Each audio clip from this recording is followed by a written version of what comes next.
ان کے تنہا ہونے کے باوجود، آئسولیشن کے باوجود، پریشر کے باوجود عراق، سیریا، لبنان، یمن پر ان کا جو اثر ہے وہ کسی اور عرب ملک سے زیادہ ہے اس وقت ایران کا.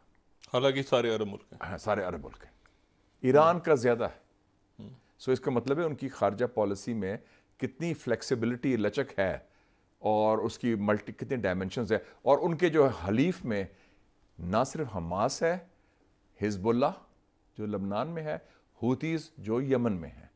یہ تو بڑی انہوں نے اپنا انفلوئنس کیا. وہ اسرائیل کی جنگ کو بھی انفلوئنس کر رہے ہیں، وہ نے امریکہ کو عراق سے نکالنے ایس سی او میں آ گیا اور برکس میں آ گیا. ایس سی او میں بھی آ گئے ہیں، برکس میں بھی آ گئے ہیں. اور اب ان کا جو نیا صدر آیا ہے ڈاکٹر مسعود پزیشکیان، جو by the way Turkish speaking ہے، اور وہ ہیلتھ آذربائیجان سے تعلق ٹھیک ہو رہے ہیں. بالکل ایبسولوٹلی. وہ پہلا انہوں نے کہا ہے کہ ہم ٹاکس کے لیے تیار ہیں. اور کون ہے؟ میرا جو دوست ہے جواز ظریف صاحب، وائس جو چھوڑ گئے تھے، ناراض ہو گئے، واپس آ گیا.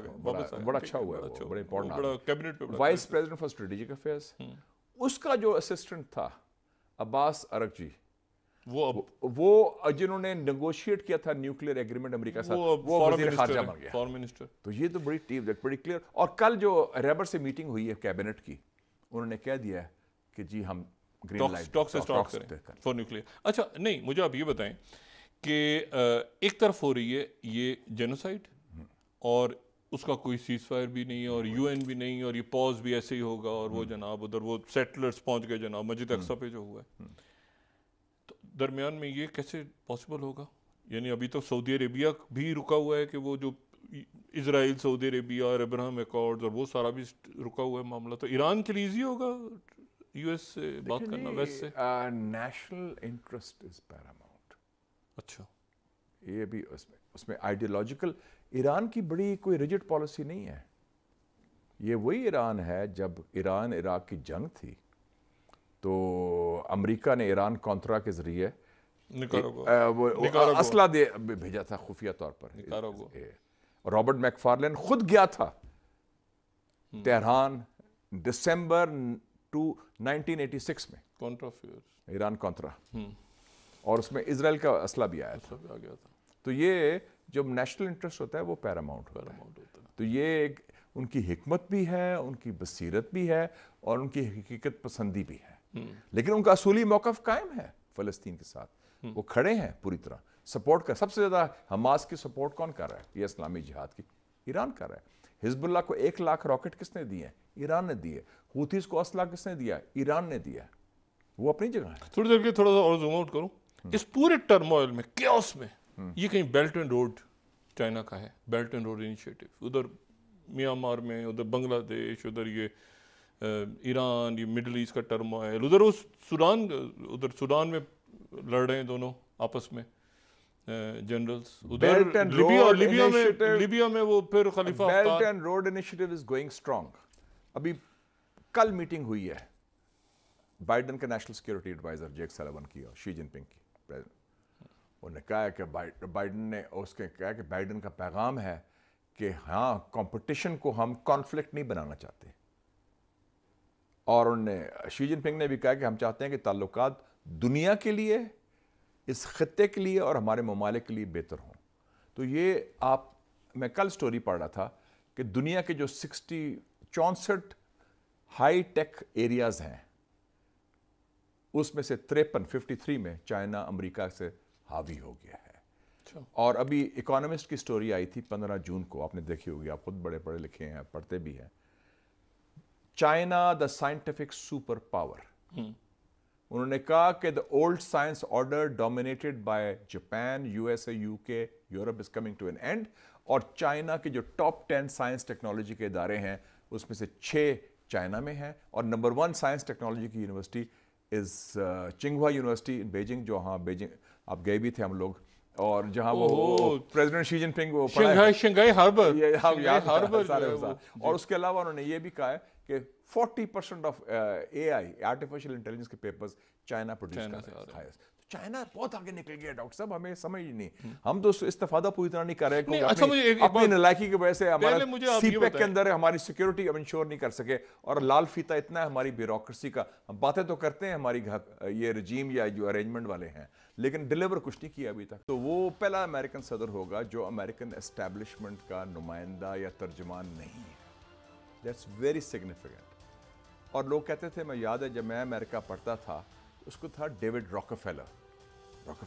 वो कहते थे he is the de facto head of the American establishment, और अगर वो प्रेसिडेंट बन जाए तो उसके लिए डिमोशन होगा क्योंकि वो एस्टैब्लिशमेंट का हेड है। अच्छा, कि वो उसके लिए सदर बनना अमेरिका का एक डिमोशन होगी। ये बड़ा स्टैंडिंग जोक था उस वक्त। अच्छा, तो आप ये कह रहे हैं कि तो ट्रम्प के बारे में कैसे आप और एक और ट्रम्प की बहुत सपोर्ट है इस वक्त। ये तो आर्टिफिशियली इसको बनाया गया ना, इसको क्रिएट किया गया कामला, ये अमेरिकन मीडिया ने, अमेरिकन सिस्टम आपने कहा एंटी एस्टैब्लिशमेंट, इसको तो ये तो फारक होगी थी बिल्कुल ही, इसमें जान नहीं है, ये तो फ्लेकी। अच्छा नहीं, आप ये कह रहे हैं कि वो एंटी एस्टैब्लिशमेंट है। कौन? ट्रम्प? ओ बिल्कुल, एब्सोल्युटली। उसने तो बेइज्जती की थी अमेरिकन जनरल्स की कि आप फेल हो गए अफगानिस्तान में। उसने CIA को कहा कि आप नालायक हैं, आपने क्या किया है अफगानिस्तान में। वो उसकी एक अमेरिकन प्रेसिडेंट है जिसकी जरूरत है कि American military industrial complex. Doctor साहब, हम एस्टैब्लिशमेंट की बड़ी बात करते हैं पाकिस्तान में, बल्कि एस्टैब्लिशमेंट का लफ्ज़ मैंने कॉइन किया था। मैं मुस्लिम का एडिटर था, जनरल ज़िया का दौर था, मैंने कॉइन कर दिया द एस्टैब्लिशमेंट, और वो मैं हमेशा लिखता था, और वो मैंने शुरू किया था एस्टैब्लिशमेंट का यह लफ्ज़ इस्तेमाल करना। अच्छा। द मुस्लिम जब मैं एडिटर था, आप देख लें मेरी राइटिंग्स थे, उसके बाद ये बड़ा फिर पॉपुलर हो गया। अब तो खैर हर एक के मुंह में है। लेकिन एक बड़ा इंटरेस्टिंग बात हुई है, मैं बताना चाहता हूँ आपको, कि एक अमेरिकन जर्नलिस्ट है टकर कार्लसन। अच्छा, हाँ, जिन पे बैन बैन में लगा था, पुतिन का इंटरव्यू किया, जैसे आपको भी एक ज़माने में बैन लगा था, उसको भी लगा था, वो उधर भी बैन लगते हैं। उसको निकाल दिया था फॉक्स न्यूज़ से। तो उसने अपना चैनल शुरू कर दिया है, और उसने वो एडवाइज़र है आजकल ट्रम्प का। ट्रम्प ने पहले फैसला कर रहा था कि एक कोई एस्टैब्लिशमेंट का बंदा ले लूँ, सेनेटर मार्क रूबियो है जैसे फ्लोरिडा का, जो as a vice president candidate, और जिसने पाकिस्तान के खिलाफ लेजिस्लेशन भी दी। इसने फ़ोन उसको कहा कि ये ना करना, तुम ऐसा बंदा, तुम प्रेसिडेंट बन जाओगे, इलेक्ट हो जाओगे, तुम बंदा लो तो तुम्हारे भी एक्सट्रीम हो, क्योंकि अगर एस्टैब्लिशमेंट का बंदा लोगे तुम। टकर कार्लसन ने कहा, और जो मैंने न्यूयॉर्क टाइम्स में 17 जुलाई को पढ़ा है उसकी इशू, उसने कहा कि अगर तुमने ले लिया एस्टैब्लिशमेंट का बंदा, तुम इलेक्शन जीत जाओगे, उसके बाद अमेरिकन डीप स्टेट तुम्हें मरवा देगी। They will assassinate you. So then there is establishment and there is deep state. Deep state. Deep state is a state within a state. वो इनविजिबल होती है। एस्टैब्लिशमेंट जरा ऊपर है, एस्टैब्लिशमेंट ऊपर होती है ना, आपको उनके चेहरे भी नजर आते हैं, उसके उनके बैकग्राउंड। डीप स्टेट होती है, वो इनविजिबल होती है, वो असल काम वो करती है, और खासकर डर्टी ट्रिक्स, कोवर्ट ऑपरेशंस, ये वो सारा कुछ, और वो जो चलाती है उसके बंदे नजर नहीं आएंगे, कोई पकड़े भी नहीं जाएंगे।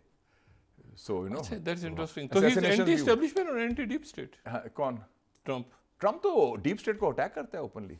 वो तो ओपनली कहता है कि ये डीप स्टेट मेरे खिलाफ है। अच्छा, बल्कि वो तो कहता है कि नहीं, तो अब वाइस प्रेसिडेंट को इसलिए लिख रहा है कि उससे भी एक्सट्रीम है, उससे भी एक्सट्रीम है, ताकि अगर उससे कुछ हो तो ये आ जाए जो और एंटी। उसने कहा कि टकर कार्लसन ने बकायदा उसे कहा कि तुम्हें मरवा देंगे आपके, अगर इसको लेकर आए। अगर जो, क्योंकि वो कहेंगे ये तो अपना बंदा आ गया, तो इसको फारग कर दो। They will assassinate you. ये 21वीं सदी में अमेरिका जो सबसे पुरानी जमहूरियत है, मैं उसकी बात कर रहा हूँ, थर्ड वर्ल्ड की नहीं बात कर रहा। हम कहते हैं ना एस्टैब्लिशमेंट ने ये किया, पाकिस्तान में एस्टैब्लिशमेंट ने वो किया। तो एस्टैब्लिशमेंट इज एवरीवेयर डॉक्टर साहब, and there is also a deep state. तो अब वहां पे ट्रम्प आ रहा है, आप कह रहे हैं? मैं तो कह रहा हूँ ट्रम्प आ रहा है, बिल्कुल। और डीप स्टेट नहीं चाहती, देन व्हाट विल हैपन? अब वो बड़ा लकी है, सर्वाइव्ड एन असैसिनेशन अटेम्प्ट। नहीं, कोई मतलब देखें हंगामे हुए थे, बड़ा नहीं, मैं अभी की बात कर रहा हूँ। अच्छा, पहले की बात। अच्छा, ट्रम्प अभी, हाँ, ट्रम्प के जो अभी असैसिनेशन नहीं हुई थी उसकी, तो वो तो बच गया था। तो यू थिंक कि डीप स्टेट या नहीं, मैं नहीं ये कहता, लेकिन वो सिचुएशन ऐसी है, और he is a strong candidate, और मेरे ख्याल में डिबेट में वो उसका तिया पांचा कर देगा कामला का। अच्छा, और प्रेसिडेंट होगा जो डीप स्टेट ना, ये बंदा है, वो कहता है नई जंगें ना करें, मेक अमेरिका ग्रेट अगेन। वो ये कहता है कि नॉर्थ कोरिया का लीडर जो है, the honourable Kim Jong Un, उनसे मैं बात करूंगा, पीस करूंगा, मैं यूक्रेन की जंग खत्म करूंगा, मैं नई जंगें शुरू नहीं करूंगा, मैं नेटो को भी खत्म कर सकता हूँ। पुतिन? ہاں پوٹن سے میں بات کروں گا. تو یہ تو اس کا مطلب ہے عالمی امن کے لیے تو بہتر ہے. یہ ہی از ناٹ اے وار مونگر. وہ جو امریکن ملٹری انڈسٹریل کمپلیکس ہے, جو امریکن اسٹیبلشمنٹ کا کور ہے, وہ تو ایک پرماننٹ وار مشین ہوگی نا, کہ ہر وقت جنگیں کرتے رہو. We can't afford it.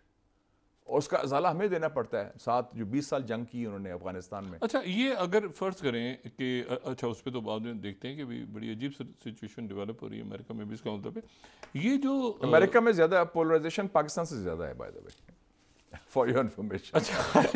مطلب دو ملکوں کے کمپیریزن ہو رہا ہے. میں کمپیریزن ہو رہا ہوں. اور ہمارے پھر بھی نسبتاً سی پیک پر میں 8 لوگوں کو لا سکتا ہوں, اور حزب اختلاف اور حزب اقتدار کو, اور وہ گالی گلوچ وہاں مشکل ہے, وہاں نہیں ہو سکتا اس سٹیج میں. وہاں اچھا یہ بتائیں کہ یہ آپ نے جو بات کی کہ ایران کا ڈائلاگ کھل رہا ہے, ایران کا بڑا اس وقت, اچھا ویسٹ ڈائلاگ کھل رہا ہے, لیکن غزہ, لیبنان, وہ چل رہا ہے دونوں, ویسٹ بینک, وہ دونوں ٹریک چل رہے ہیں. ہوتیز, یہ کیا یہ ایران نے ایک ان کی بڑی اسٹرینتھ ہے کہ